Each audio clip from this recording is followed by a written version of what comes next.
Hey everyone, morning. So I am on my way to the SeaMoss Cafe. I wanted to show y'all all that we have in this neighborhood. So we have the Marriott, that big old hotel that you can see. This is called the Delta Hotels by the Marriott. Um, we also have a couple of other dining places. hmm Yeah, I just wanted y'all to have an idea of like all that is happening around the SeaMoss Cafe, around this area. So it's a good tourist area. It's not a high tourist area, but what's around here is a lot of embassies and office buildings and things like that, right? And then, so let's see. So yeah, I'm actually filming and driving. Let me take off my windshield wiper. And then this huge building that just went up. This is an apartment complex, right? Um, so this is an apartment complex right here. And that is one of our neighbors. Yeah. So we're on Chole Road, which is a busy place in Dar es Salaam area. And now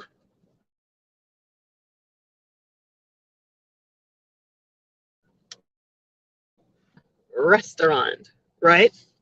So a lot of people haven't seen me do any filming from here for a while because there is a lot going on with with this facility. So anyway, I'm gonna go in there and I'm gonna tell you all that's going on. So we have a sign on the door that says we are only taking orders, right, by phone because we had to do maintenance. But I'm going to share with you all the details. So have a look around while I open up and go inside. Ah, mhm. Okay. So I am in. And naturally, you can see, right? Hold on, let me put on one of these fans, or maybe I need to put, yeah, okay. Let's see here, here, here, here, here. Okay, good. Yeah. So, what a lot of people don't know about this space is that this was my second construction project in Tanzania. And it took me a whole entire 6 months to complete, right? Um, I put these doors in with the transom windows. I turned this place into an office. I ran all the electrical wiring for the generator. I ran electrical wiring um, for 1, 2, 3, 4, for 5 air conditioning units. I ran the electrical wiring for um, for all the lights. The previous tenant had ripped everything out. Um, I put in the shelving and all of the sinks. I'm the one who poured concrete in the back. I'm gonna take y'all out there. Oh, wait, how am I gonna get out there? Um, have a look at the roof. Hold on, let me set this down somewhere. so I could open the door. Yeah. Okay. So I opened it, but it's not opening. Okay. Well, you know what? I'll get off of that. So anyway, um, this is my second construction project. So I can't get out of this door, but I'm the one who poured the concrete in the back. I'm the one who built the fence. There's a water tower back there. There's a generator house back there. There is, I built that shade. I really went, I did a lot of work in this space, and all of this work cost a lot of money to do, right? So I'm the one who put sinks. So put all of these doors, the glass doors, the doors, the glass at the top because there were high windows. I'm the one who put the sinks in the bathroom. I'm the one who built out these walls because all these walls were just like they were open. So only this section, like a middle section of the wall. So I put the wall on the left, I put the wall on the right to extend the wall. I wonder if I could go out the other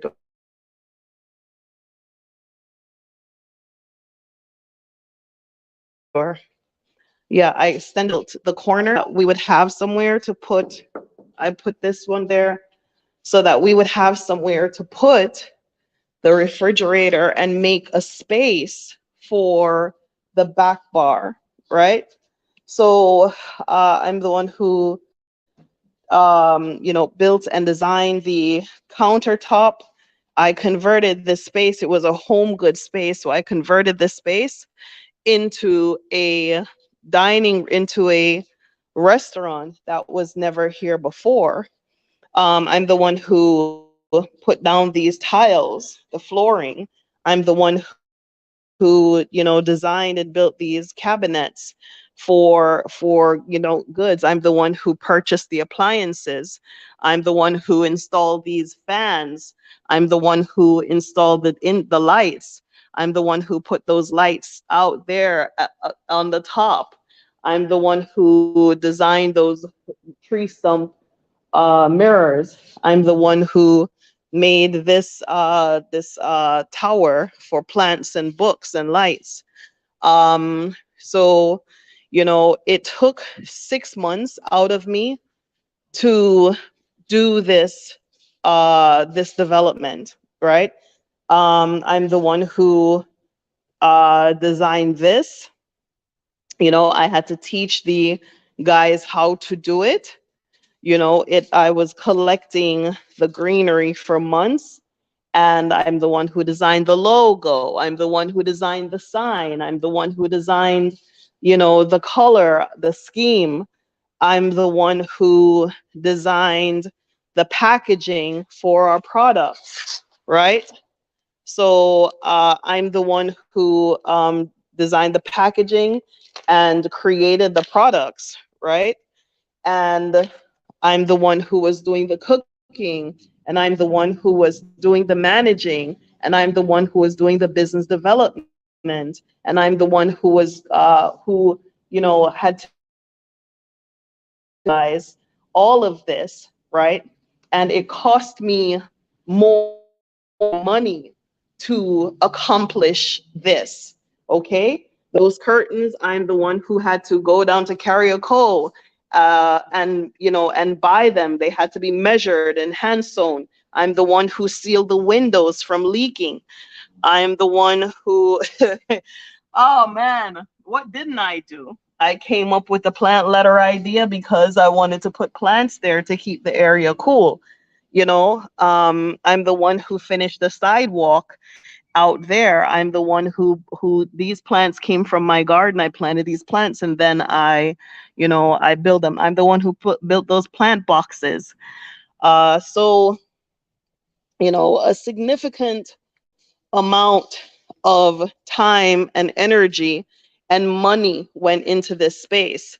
I'm the one who designed this and turned this into this area here for separate seating. I'm the one who designed these stands for display for the glass. I'm the one who designed, this to hold the items here, right? I'm the one who had to go and buy the refrigerators. I'm the one who had to go and buy the blenders. I'm the one who had to buy all of the things.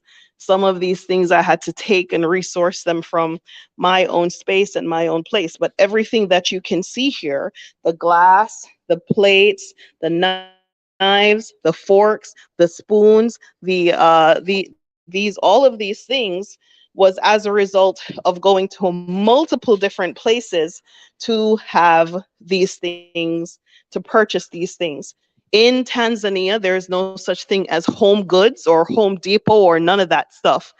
To get what you want, you have to go to at least 100 different places. Everything I just talked about, I less than 1,000, more than 100 different places to get all of these.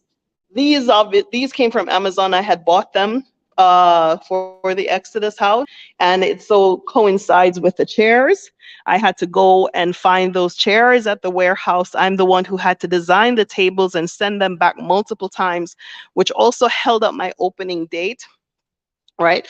Everything that you can see here was done by one single person. This beast of a jerk machine, I'm the one who designed this, the double smoker, so that we'll be able to move rapidly, right? I'm the one who designed this and had it built and delivered. I'm trying to get out to show you the back, right? But that shade, that whole area is great for dining. It's great for sitting back there. This whole area right here, what I wanted to do with this space was to put shelving here. So people in the diaspora who make things, let's say you're making drinks or jams or whatever, that we would use this as like a little supermarket for where people can come and get, items from, right?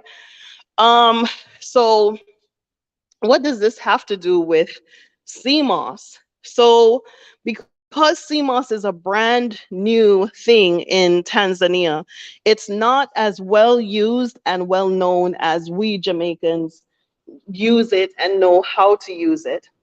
So it's very difficult to try to, come to market with something new. Well, for 1 year, I was given the runaround to get into the supermarket. Couldn't get into the supermarket. I was given the runaround trying to get a store in Milimani City. I was giving the runaround trying to get a store at the airport. I was given the runaround in so many different places trying to just do business. In the end, I decided that what I needed was a warehouse just to process the SeaMoss and export it, because from what I saw, the African market was heating up, and then to the export process has its own logistics requirements. It has its own things, and I would need partners on the other side to help with the distribution. So I thought that the lowest hanging fruit was to focus on the developing economies in Africa, where I could, distribute the SeaMoss and SeaMoss products on the African continent and grow gradually and slowly that way. Well, having to find a space was a kick in the teeth. That was not fun, and it cost a lot of time and a lot of money in running from here to there trying to get that, make that happen. And so by the end of last year, I had completely, given up and said, okay, Renee, let's re-strategize. And instead of getting a space for the SeaMoss, because it's one thing to say a space, but let me break it down to you for those of you who are not knowledgeable in distribution and in product development. So when you have a product, especially when you're that's manufactured. It is for you to reach the international market with that product. It is best to have it distributed in the local market where it was already made. So if you were buying something that was made it was made in America, but it's only shipped overseas. The people in America don't use it, they don't eat it, they don't even know what it is. And then trying to get it into an international market, that is a barrier to entry. And from a procurement standpoint, from a supermarket standpoint, it becomes questionable. This product, how well does it do in the local market? How can I go to the UK or to Belgium and say, well, we make the best SeaMoss gels, jams, and smoothies. Oh, how many did you sell last year? How many sell in your local market? How many people subscribe to your product or your services? How much proof do you have that I am going to now take on the responsibility of bringing your product into my supermarket when you have no sales to stand on? So the logical and intelligent thing to do is to try to sell it, being that it's a new thing, develop it, design it, and sell it in the local market. And as you're doing that, you're able to build a track record of sales of a manufactured product that you can send to maybe I'm trying to get my jam into Harrods or Marks and Spencer's, or I'm trying to get the gels or the sauces into into Tesco's in the UK. I need to have a track record of sales, okay, unless it's a trade show or a fair or a trade fair. But at that also, they are looking for, and I'm talking from experience and I'm talking from knowledge and I'm talking from research, they need to have a track record of sales. So looking at the outlets in the local market, to me, was the strategy. Because even if I'm going to anywhere, like I just said, named out, I still need to have a track record of sales. So trying to get into the supermarket is important for the product. Once it's in the supermarket, I can drive the sales. You go to the supermarket 12 times and they still don't know anything about the product. They've never seen it. They don't know anything about it. Namely, and also these people are not Tanzanians, so they don't really know either. So okay, that's a barrier. How about we try to get into the mall with just a little juice bar? That didn't work. How about trying to get into the airport with just a little juice bar? That didn't work. So I had to step off of that strategy and say, okay, Renee, let's just say the market is just for the dried SeaMoss. Let's stop thinking so ahead, because if you look at any company that is successful, they are successful because of the actions that were taken 10 years ago. So I had a 10-year plan, working backwards from that 10-year plan, figuring out how am I going to make the entry that is required. Okay. So I said, okay, forget the 10-year plan. What about now? What can we do now? How can we fix this? How can we get people interested in this? How can buying the SeaMoss? But again, the market entry to the United States, the distance to market is very long. It's very expensive. There is no such thing as shared containers. So I thought, well, if there is no such thing as shared containers, why don't I develop a shared container strategy with the people who are looking to buy the SeaMoss in bulk? And I can, organize us all together. We go to the farm and we get our farm gate, we get the farm gate prices, and we all ship together. Okay. And that strategy would have worked had I had more buy-in, more people involved, and more people who reached out and said, yeah, I want to do it, and lead you on for 2-3 weeks, and then they don't do anything. So Meanwhile, you have people who are interested and who are diligent about it, but at the same time, there is still a plethora of work that requires more people to buy in and get involved. So it's not that I gave up on that strategy. I love that strategy. That to me was the most intelligent thing that I have ever come up with. Like, okay, this is Renee, the way to go. So I set out to find a facility in order to do the SeaMoss processing from, because it's one thing to say you're going to fill a container, but where are you going to fill that container from? Where are you going to package that container? So I went looking for a warehouse. I went looking for other places. I tried to see if people would be interested in helping me build out a warehouse, but that never happened either. So in the end, I said, okay, since I have some buy-in, let me go and see if I can find a facility that I can do the packaging from. And through that, I will be able to connect with other people that they will see what we're doing. Fine. So I went to this one place that had a warehouse down in the basement, and it had a nice little juice place I could turn into a juice bar at the top. So I thought, okay, this is the perfect place because it has the warehouse that I can still do that containerization and the packaging of the SeaMoss, and it has the space at the top. But what happened was Swahiliism. After the landlady told Miss Emma must put everything I want in writing, she refused to sign the lease because she said the lease was 8 pages too long. She wanted a 1-page lease. I said no. For all the conversion and construction that I'm going to have to do to that place to work on it, I can't give you a 1-page lease. I need to be protected by the law. That's number one. And number two, wanted me to give the money to someone I don't know without a receipt or without fees.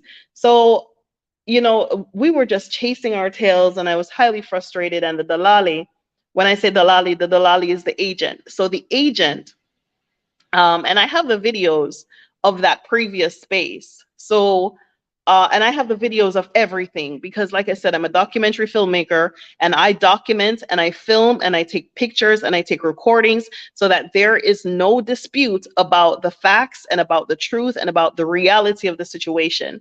So I went, so this particular space was perfect. It was ideal. It's exactly what we were looking for.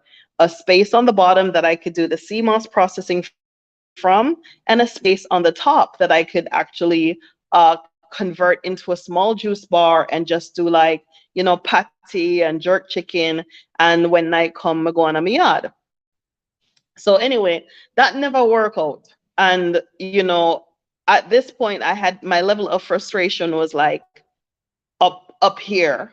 And I said, boy, I can't deal with these people anymore. I can't see my way out.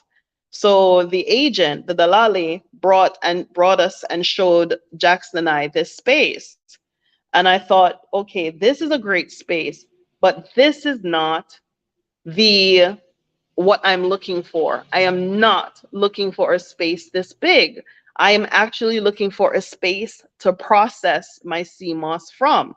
I need a space for packaging. I need a space for packaging, and I need a space to display the product that I could sell the product into the market.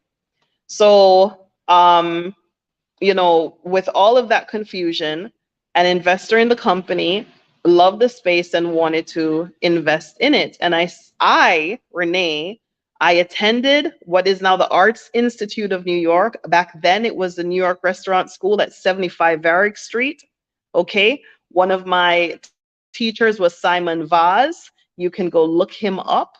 Okay. I went through the New York Restaurant School restaurant management program. I hold a degree in hospitality management and a second degree in business administration. My uncle's name is Alan Vernon. He is the one who created Vernon's jerk sauce. He is the first person to bring jerk sauces to New York. He had 3 restaurants in New York and 1 in Birmingham. My ex-husband's family, they had restaurants all over Albany. I, Renee, know professionally that I did not want a restaurant because the demands of a restaurant is extremely difficult. You have to be cognizant of spoilage. You have to be cognizant of shrinkage. You have to manage the staff. Sometimes you have to micromanage the staff. You have to keep on top of the flow, and you have to keep on top of the quality of the food. So what I said was that I can't handle a restaurant. I can't handle the management and the 1 hour it takes to commute one way. That's 2 hours per day that I would have to commute from Bahari Beach to Masaki every day. A restaurant is not like a clinic, or even a clinic is basically the same, but it's not like a bookshop. Okay, it is live, active food, and food is perishable. I wanted a juice bar because it was about pushing the product into the market and developing a track record so that when we're ready to export a manufactured and finished good, that I can demonstrate our sales. Even micro sales and visibility is much better than no sales at all. And so having a storefront, having the product in the supermarket is essential to the product development. But a facility this size, and for the cost of the rent, a restaurant came into being, right? Watch the whole thing, Nurseology. Yeah, so the restaurant came into being. I was promised by the same investor that if he invested in this restaurant, that he would hire someone and he would pay their salary for a year. So I, with that confidence, went and signed the lease. And this investor also promised 50,000 US dollars towards the development of the restaurant. And after I signed the lease, he decided that he wanted to invest elsewhere. So that means I no longer had the person for the year to help manage, like he said, and I am 30,000 US dollars in the negative before I even opened the doors to the restaurant. Halfway, I wasn't even halfway, I had already started the construction. So all of my savings, all of the money that I had, everything booking that I was making from the Exodus house, all of the sales that I was making from the SeaMoss went into finishing this. I took on another investor who was able to help me with some things, but not everything. So by the time it was ready to open, right? Remember, I was under construction for 6 months, and in Tanzania, you pay the rent in 6 months. So I knew that I had to work fast in order to open the restaurant so that I would be prepared for the next rent that was due. Okay? So I ended up putting myself in debt. Before opening the restaurant on May the 26th, I had to borrow from so many people just to open the doors because I needed products to sell. I needed vegetables. I needed meat. I needed oil. I needed other things, like the spices and the sauces. I had pre-made those, and the SeaMoss, I had pre-made those, but I needed containers, takeaway containers, straws and cups and all of these things, and boxes for the pizza. And so when we opened, we didn't even have a menu because there was nothing to make a menu, right? There was none of it. So I was operating on smoke. Dada, where? This is my car. She wants to give me, oh Lord. She's looking for me. Hold on. Wait. Dada, Dada. Uh, what happened? Hmm? I can't park here? Your boss said I can't park. Yeah, he said I can't park in my own spot. Okay, don't worry. I got you fresh. Okay? Okay. Sabiri. Sabiri. Mm. Yeah, so that's another thing. Is in Tanzania, when you rent somewhere, me come out with the car with it, me come out with the car with my bag. No, me never come out with my bag. Sour? Okay. Mm-hmm. Yeah.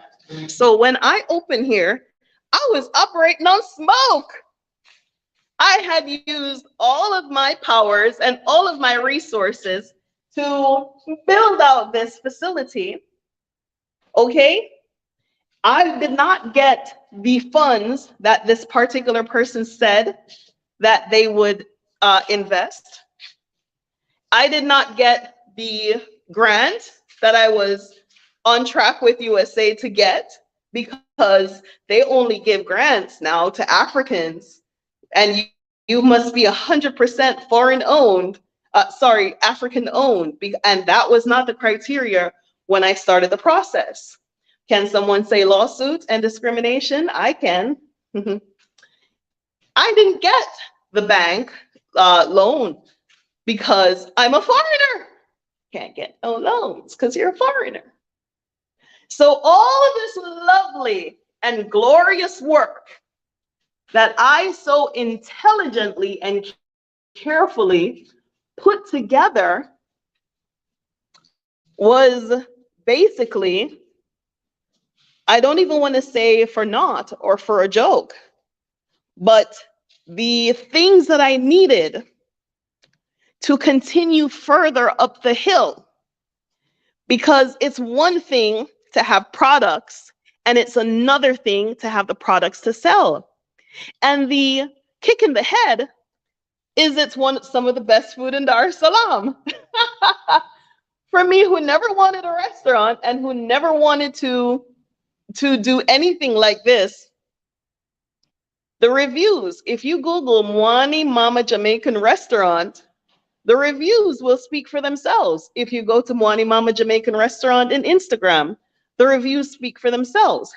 But while the money is coming in, as anybody can tell you, a restaurant business is extremely difficult. So while the money is coming in, that money was going right back out into the food, into the materials, into the salaries, into the electricity, into the water bill, into the cable, into the security company, into and sometimes contingencies, like things that you don't even anticipate. You're like, oh, well, I have to respond to that. Like, okay, the power is out. You have to go get some diesel for the generator, right? Oh, this AC isn't working. You have to go and get the electrician to come and fix it. Oh, something happened. All of that here went back into here. And I stayed as much as I possibly could on top of everything up until the point when I got sick. Up until the point when my body said to me that, child, you are doing way too much with too little. And that Black woman syndrome of putting on the cape and making it do what it's doing and trying the best you can with the little that you have, it caught me up. And so I was able to tread water from May until August, to August, September. In August, just keeping the salaries and keeping everything afloat, all of those things came back on me. All the debt of the company came back on me.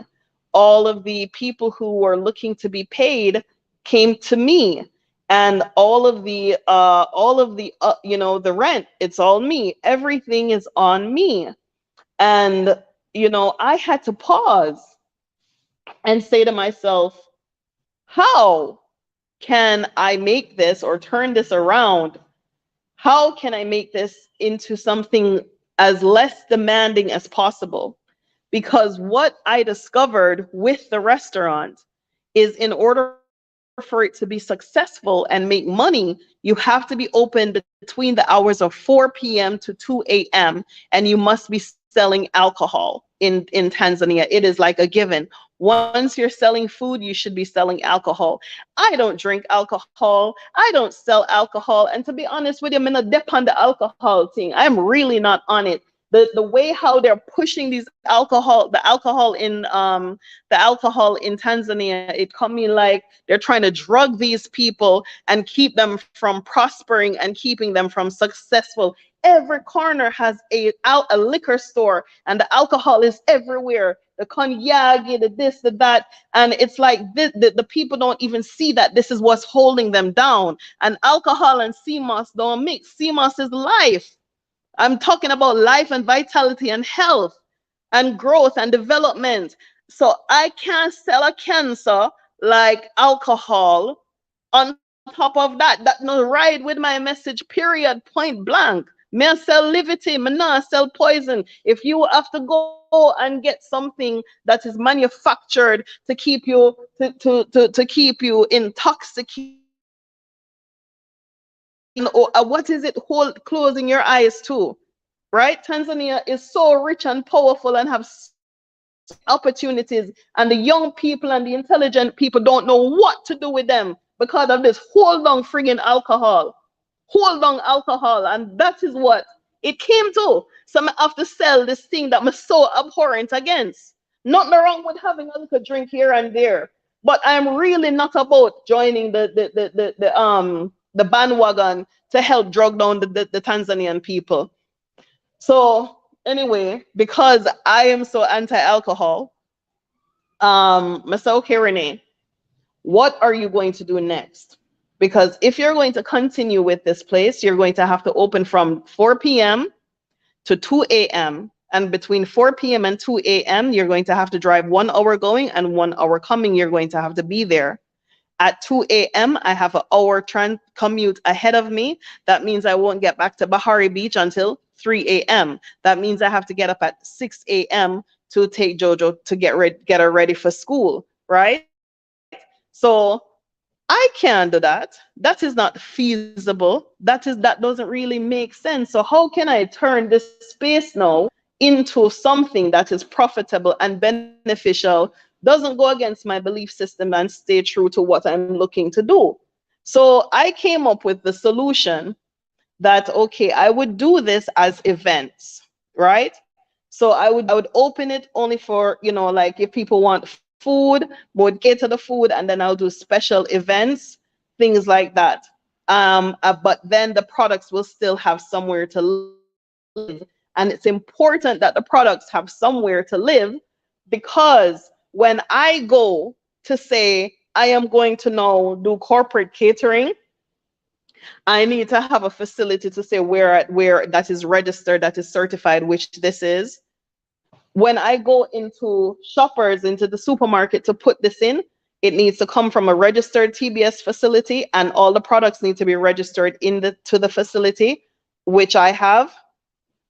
It needs to, when I'm going with patties, or I'm going with the drinks, or I'm going with the lotions or the gels or the scrubs to try to get them into other places, and I say I have a facility here, I can.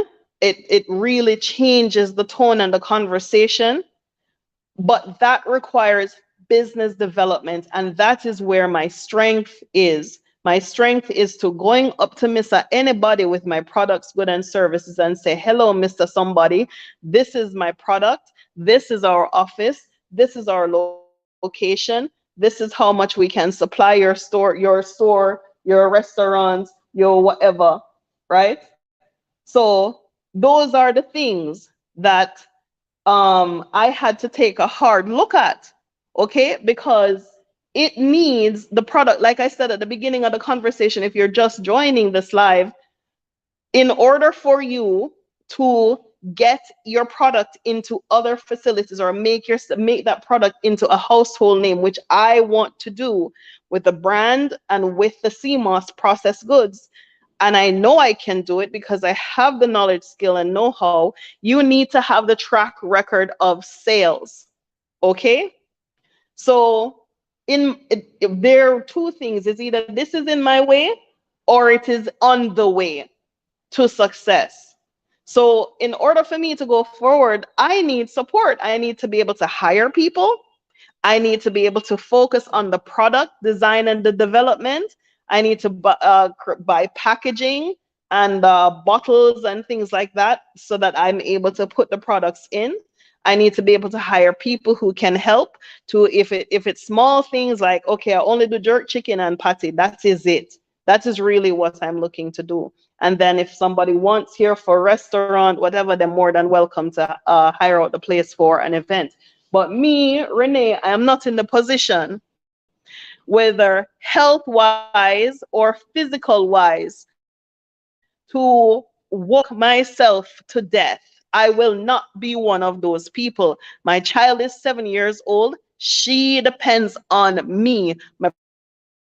All the way to Africa, not for dead and left her. But bring her to Africa to give her a better quality of life. So this is what I've done. All that you can see, Renee do it. Every single thing that you can see. There's nothing here that is untouched. Nothing here that is untouched by Renee. All of the lights, all of the fixtures, all the AC, everything that you can see. The floor, the wall, the sign, all of these things were designed and created, including the products and the services that went along with this facility. Down to the uniforms, I did it. Okay, so where I am now is either I'm going up the mountain, which I cannot continue up this mountain by myself with the products, or I'm going to turn over this place back. The 1st of November is coming. You know, I've already started talks with the landlord. I haven't given it up yet. Half of it is like, what am I going to do with the wall of them something here, right? But I can't, in all of my energy, right? Oh, Anthony says restaurant business tough anywhere. I wouldn't advise anyone to get into that industry if they don't have the experience in it. Absolutely. And the people who have the experience are the best ones to tell you it is not an easy thing to do. Okay. And on top of that is I knew from the beginning, and I said to the same investor who wanted to get the space, I said, why don't we build on the cliff? We don't have to come all the way to Masaki to build on the cliff. We don't have to do all of that. And the person said that they're not going to, they made a very nasty comment. And I felt the need to do what they said to do with their investment. And that's what I did. And in the end, them said them have other places and things to go invest in. And I had to find all of that money and bear all that stress and stand in the fire and do the cooking and the community and the processing and the packaging and the supervising by myself. Okay? No other investor came to help support this thing. No one else ponied up any money. I had to find another lady who was only able to do so much. And then I had to take the rest and stand in the fire for the rest of it. Why? Because the SeaMoss had to have a place to live. And this is why when you see me with the president of Zanzibar and you see me with the minister of agriculture, when you see me with those people don't just pop up. Those people show up because there is a high level of respect for me in this industry, because I'm the only one out here talking about fair trade for the farmers.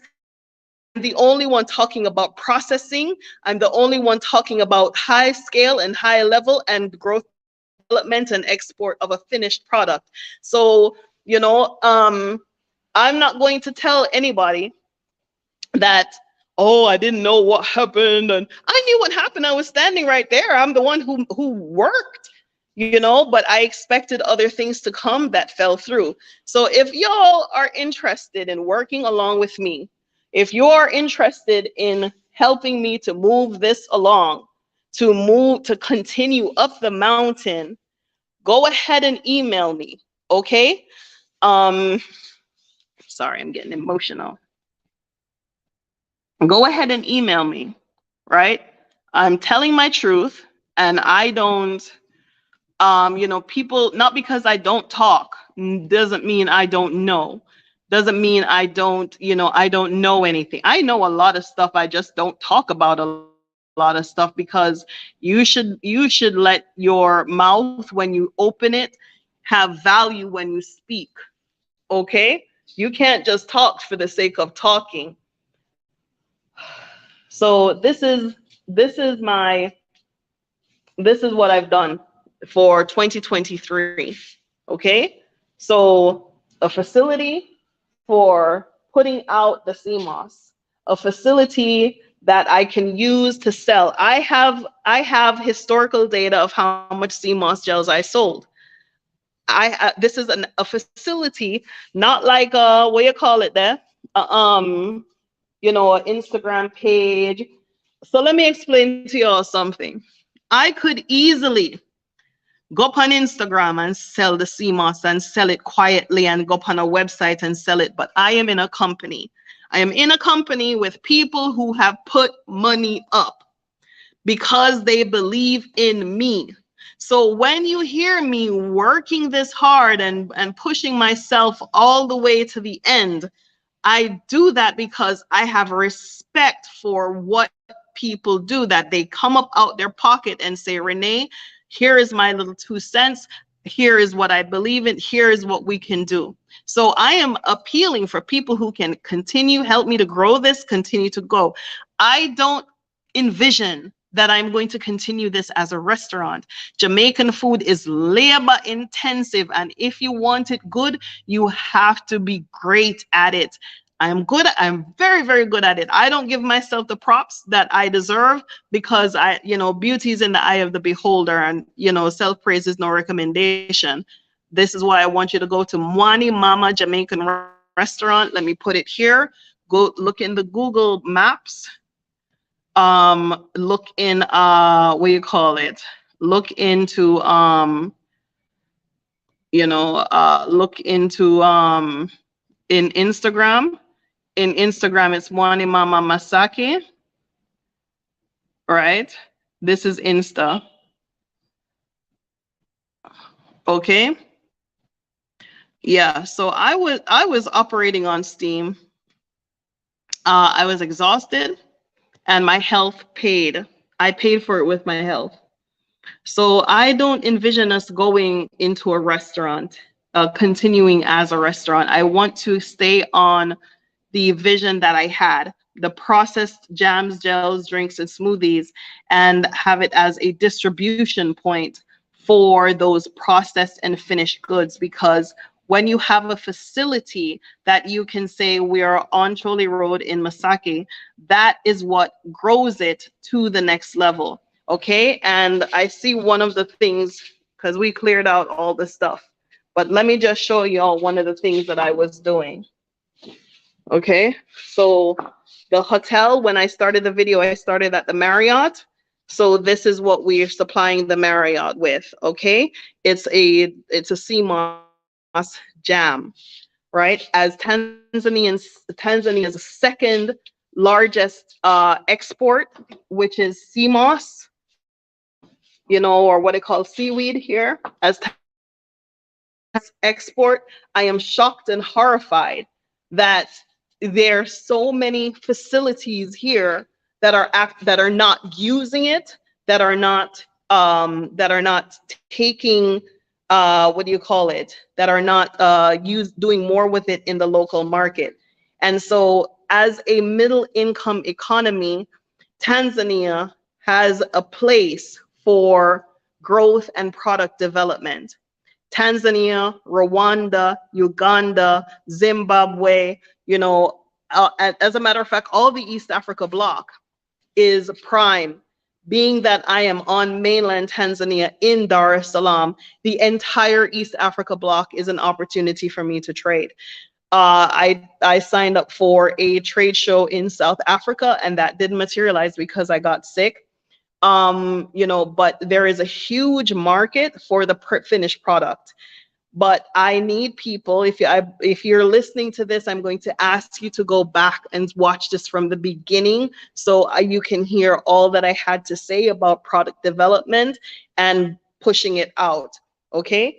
In Tanzania, there is no such thing as a shared processing facility, meaning it's not like I can take my ingredients and go to a manufacturer like I would in New York and say, manufacture this for me, and then I have my good. Okay. And even so, the SeaMoss itself has its own criteria for how it needs to be handled. There are certain machines that need to be purchased. There are certain things that you need to put into the SeaMoss, and it needs to be handled in a timely fashion. Also, if you put too much of certain type of things with it, it will deplete the nutrient value. And so having it fresh, having it as a fresh made juice every day also helps that people can come and buy. So I buy fruits in season, and I process them, and I store them. And in order to store those, you need freezers. There are so many different ways that I can go. But in any event, this is what happened to the SeaMoss Cafe. I am walking around in it right now. I'm negotiating with the landlord to just turn it over, which is heartbreaking because I ran all of this electrical wiring. I ran all of this for the air conditioners. I ran all of these lightings. I'm the one who dug and built the pool, the cesspool, or what do you want to call it, the drainage in the back for the restaurant. I'm the one who built the doors. I'm the one who put in the sinks. I'm the one who poured the concrete, built the fence, built the shade, built the generator house, the water tower.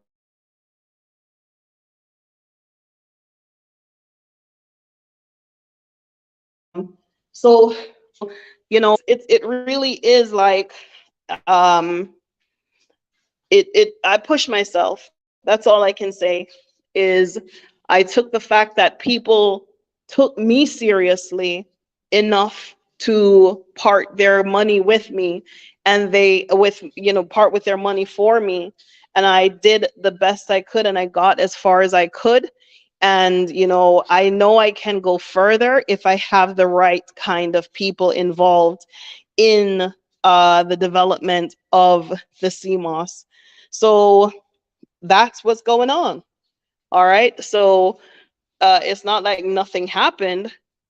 I made a conscious decision that I needed to reevaluate as exactly what I'm trying to accomplish and what is the healthiest way for me to go forward. And the healthiest way is the processed drinks, the jams, gels, smoothies, the patty, and the jerk chicken. That's all I think we can do. And each of those has its own individual markets. Each of those have a market for distribution. The fruit pulp has its own individual market. The jerk sauce has its own individual market. The jerk powder has its own market. The SeaMoss jam has its own market. The SeaMoss scrubs has its market. The product that I've developed and designed since I've been here has its own individual market. So the long and short of it, I would like to keep it, but I have to keep it in the way that it is least that is the path of least resistance. And like I said, alcohol, I'm not down for the alcohol party.